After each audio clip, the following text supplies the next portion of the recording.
Yesterday, Lucknow police walked into a building and found 119 people at their desks, not criminal hiding in back alleys, office workers with salary, with shift timers, with team leaders, with English scripts, with performance targets. 200 crore stolen from real people, targeted with surgical precisions, using the name of Amazon, Microsoft, Apple, PayPal, and Netflix. This is what cyber fraud looks like when it scales into an industry.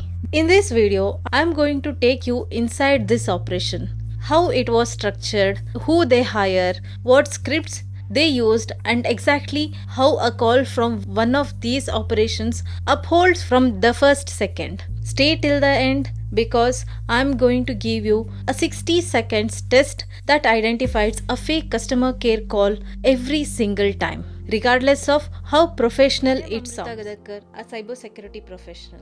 And what makes this Lucknow burst significant is not just the scale. 200 crore is enormous. It is what it reveals about how industrialized cybercrime fraud has become in India. According to Lucknow police, the operation functionized with separate teams handling different aspects of the scam. Recruitment was deliberate. English-speaking women from India's northeastern states were specifically hired because their accent and fluency made them more convincing when impersonating international company representatives. Employees were paid 25,000 per month. They knew what they were doing. Police confirmed that employees were fully aware they were involved in fraudulent activities. They showed up, they clocked in, they ran the script. Let me reconstruct how a call from this operation would unfold.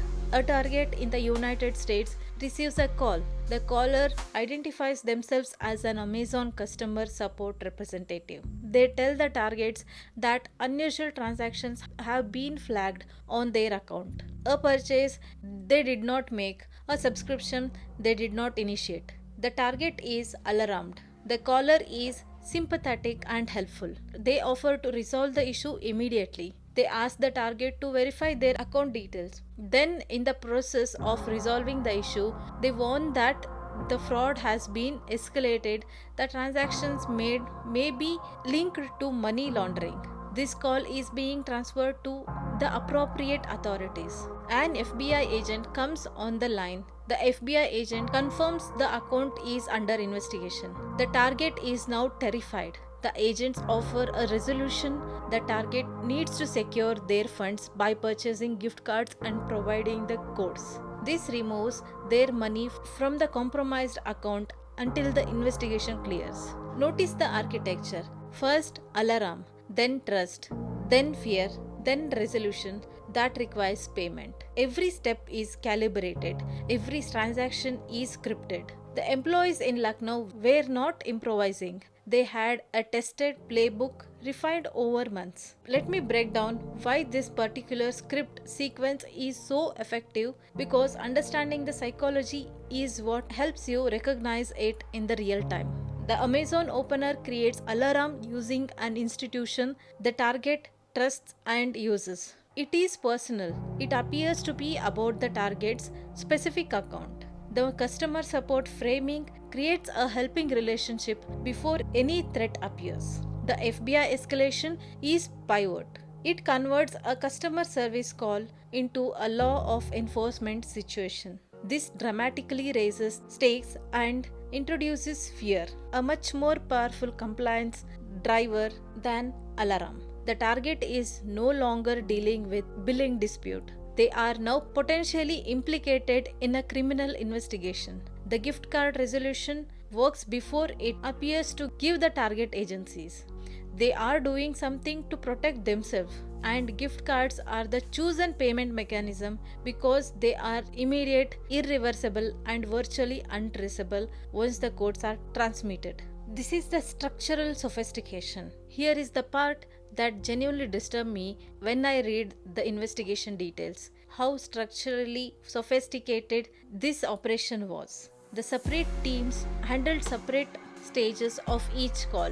One team for the initial Amazon contact a different team for the FBI escalation, a separate team for gifting card collection, a dedicated team for each technical support when the gift card codes were being processed. This is not opportunistic fraud. This is an organization with sophistication, division of labors, and quality control. The money was collected through gift cards, cryptocurrencies, and digital vouchers specifically to make transactions difficult to trace. Scripts were prepared for every possible victim response. Caller ID was spoofed to show legitimate company numbers, and this operation was running in plain sight from a commercial building in one of the India's major cities. Here is the 60-second test. Test number 1: hang up and call back on the official number. If you receive any call, Amazon, Microsoft, Apple, Netflix, or any major company,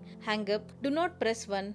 Do not stay on the line. Find the official helpline on the company's official website yourself. Call that number and ask if there is any issue with your account. If there is no issue, the original call was fraudulent. Test number 2: any escalation to a government agencies on private company calls is a scam.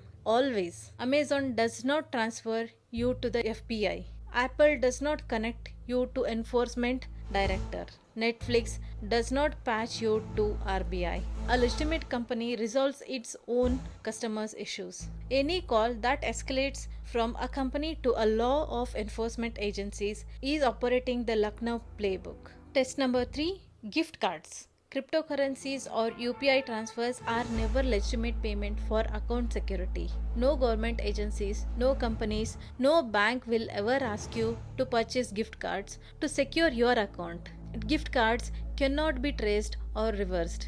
That is precisely why scammers demand them. This is an absolute rule with zero legitimate exceptions. The 60-second test: hang up, call back on the number you find yourself on the official website every time. 119 people were in that building running this script. They are arrested, but the playbook existed. Other operations are running this scam structure in other cities right now. The defense is not technical, it is this: hang up and call back on the number you find yourself, not the number that called you. Here is one question I have for you. Which company name do scammers most often impersonate when they call you? Amazon, Microsoft, Jio, Traya? Tell me in comments. I want to see what's hitting India the hardest right now. Share this with one person who has elderly parents who might receive a call like this. Keep learning, stay safe online.